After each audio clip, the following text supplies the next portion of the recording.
দর্শক ভূমিকা দীর্ঘায়িত করব না, শুরুতে অনুরোধ করি আলোচনা ভালো লাগলে চ্যানেলটি সাবস্ক্রাইব করে আমাদের সাথে যুক্ত থাকুন। ফ্রিডম বোর্ডে ওই আর বাকি নাই। আর একটা জিনিস, এই যে রাশিয়াদের কথা বলতাম, ওই যে পট পট করতো সারাদিন ভারত বিরোধিতা করে, এখন কি হলো, যখন তাকে নমিনেশন দিল ঝিনাইদহ 4 টাকিয়া, তখন ওইখানে মানুষরা অবাঞ্ছিত ঘোষণা করলো। তারা ওরা করে দেখলো কি করবে, এমপি যেহেতু হইতেই হবে, তার একটা পার্টির সেক্রেটারি, সে এতদিন ইনসাফ কায়েম করবো, এই দেশে গণতন্ত্র কায়েম করবে, এই দেশে এই কায়েম করবে, আলুর মতো ফাটল ফুট ফাট করতো। এখন গিয়ে দেখা গেল বিএনপির কে পায়ে গিয়া হাত দিতে হয়েছে, নাহলে তার উপায় নেই। এরপরও উপায় কি হয় কিনা সন্দেহ আছে, কারণ বিএনপির এখানে যে লোকটা আছে এই লোকটাও দাঁড়াবে নিশ্চিত। এবং বিএনপির কোন লোক, যা শুনে, একটা লোক 30 বছর ধরে রাজনীতি করতেছে, পায়ের গাম মাথায় ফেলছে, এই যে গত 17 বছর কত আন্দোলন করছে, জেল কাটছে, এই করছে, তার কর্মীরা করছে। এখন এই রাশেদের পক্ষে গিয়ে ভোট চাবে মনে করছেন ওরা? প্রশ্নই ওইটা না। দেখেন, আমি বলছি তো, নিশ্চিত আপনার পরাজয় নিয়ে আসবে রাশেদ, যতই দানের শীত নিয়ে যাক, ও স্বতন্ত্র ওই সিলি পাস করবে না। যদি ওইখানে বিএনপির কেউ স্বতন্ত্র ভোট করে তাহলে রাশেদের কপালে হয়তো দুঃখ আছে।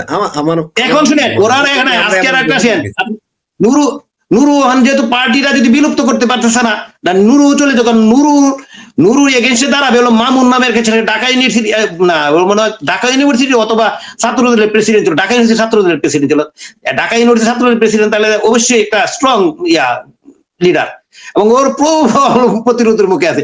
এখন ও যদি জিয়াতে যায়, দানের শীষে যায়, তাহলে পার্টি বিলুপ্ত করতে হবে, যে কারণে ওইটা যাইতে পারতেছে না। নুরুর রাজ কথা বলেন আপনি, নুরুর যে আগে বাড়ি ঘরের ছবি দিছিল, আর এখন তার কি অবস্থা, সে আজকে গতকালকে মনে হয় সে যে নির্বাচনী প্রচারে গেছে, সে যে গাড়িটা ইউজ করতেছে কয়েক কোটি টাকা দাম, কোথা থেকে আসে এগুলো টাকা?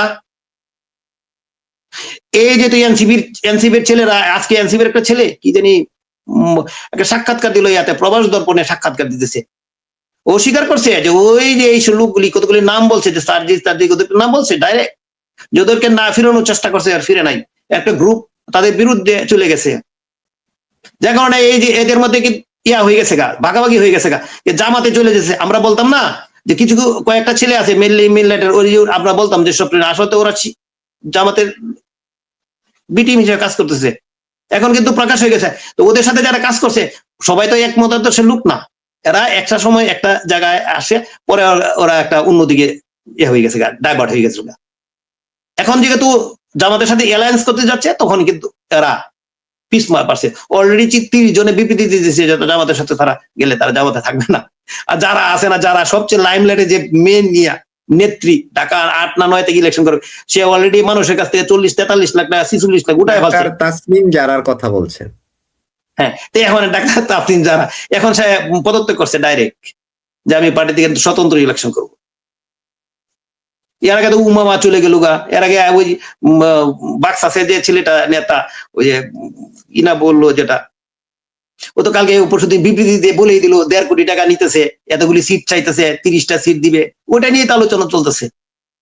আমি তো বলছিলামই, ও নিজেই বলছে, ওই আব্দুল কাদের, যে আমরা বলছিলাম যে ওরা পিরিয়ড এক সময় পলা শেষ হয়ে যাবে, বেনিশ হয়ে যাবে, আর ওরা এখনো বলছে যে ও এগুলি করে এয়ারপোর্টে জামাতের পেটে ঢুকে পড়বে।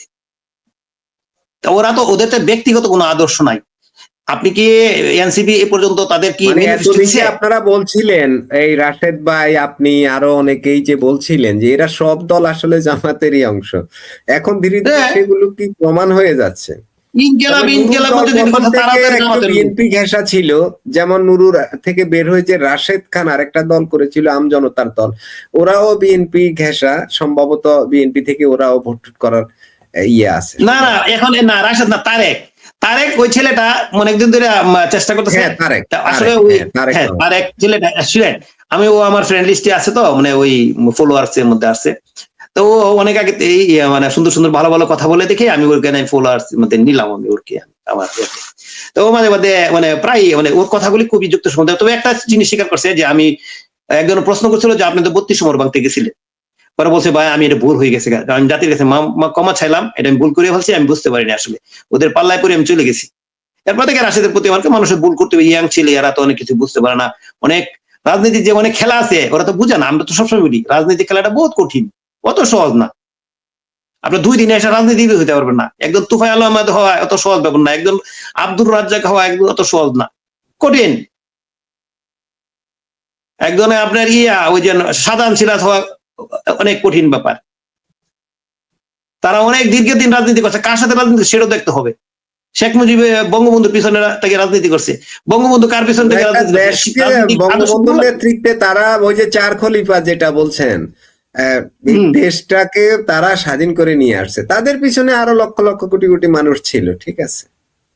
এই দেশে ওদের মধ্যে একটা ভুল ছিল বুঝছেন, এর মধ্যে ভুলটা ছিল দেখেন কি আপনি, ওরা ওই স্বাধীনতার পরে বঙ্গবন্ধুকে ওরা মানে মানতে চাচ্ছিল না, মানে বঙ্গবন্ধু মানছে ঠিকই, বঙ্গবন্ধুর নেতৃত্বে যারা লোক ছিল আপনার যে তুফাইল আহমেদ বা লাইমলাইটে ছিল আপনার তাজউদ্দিন আহমেদ, অন্যরা যারা ছিল তাদেরকে মানে ওরা বেশি, এখন তো ওরা তো ইয়াং ওইসব লিডার, আপনার ওই যে সাদান সিরাজ, তারপরে আসম আব্দুর রব, এরকম আরো কয়েকজন আছে।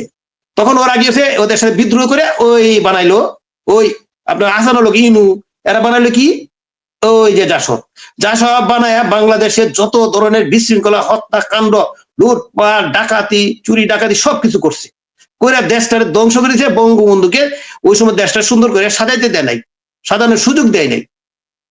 এরপর 75-এ তো রফিক ভাই আমরা আলোচনা শেষ করব, যেটা বলছিলেন যে বঙ্গবন্ধু, আমি বলি ওরা আসলে ওরা, আমি কথা বলি এই জাসদ যারা যে জাসদের কথা বলছেন তারাই বঙ্গবন্ধু হত্যার প্লট বলতে গ্রাউন্ড তৈরি করেছে।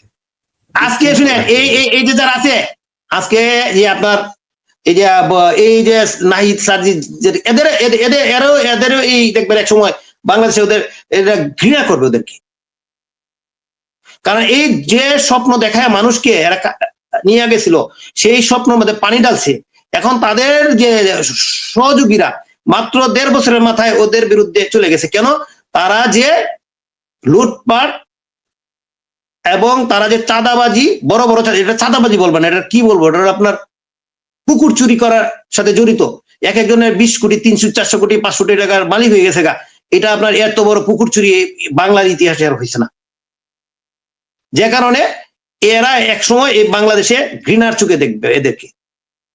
কারণ ওই শাহজাহান সাহেব ওরা তো মুক্তিযোদ্ধা ছিল, ওদেরকে ওই দৃষ্টিতে দেখে নেয় মানুষ, কিন্তু ওনারা দেশটাকে যে 75 পরে যে না 71 পরে যে দেশকে যে অরাজকতা পরিস্থিতি তাদের দায়িত্ব তাদের ছিল। কিন্তু এই জন্য এরা পরবর্তী সময় বিএনপিতে গিয়া ওরা তাদের নিজের টিকার আছে কোনো মতে, কিন্তু তাদের যে ওই যে স্বর্ণালী যুগ, তারা যে ইতিহাসের মহানায়ক ছিল, তারা কিন্তু সেটা রক্ষা করতে পারে নাই।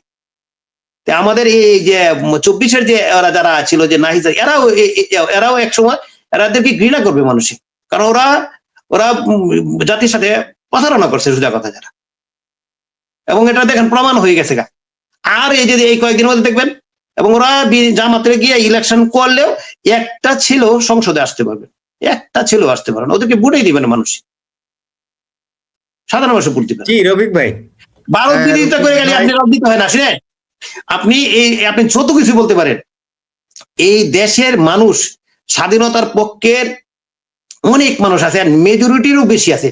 আপনি যদি 50%, 60%, 70% বলেন স্বাধীনতার, 80% স্বাধীনতার পক্ষের মানুষ, তার মধ্যে কিছু বিএনপিতে আছে, আর 70%ই আপনি ধরেন বা 60%ই আছে ধরেন বিভিন্ন দলে, তার মধ্যে আওয়ামী লীগ আর বিভিন্ন দলে কিছু কিছু ভাগ করে আছে, ছোট ছোট দল আছে। এই 60% মানুষ ভারতের বিরোধিতা করে না,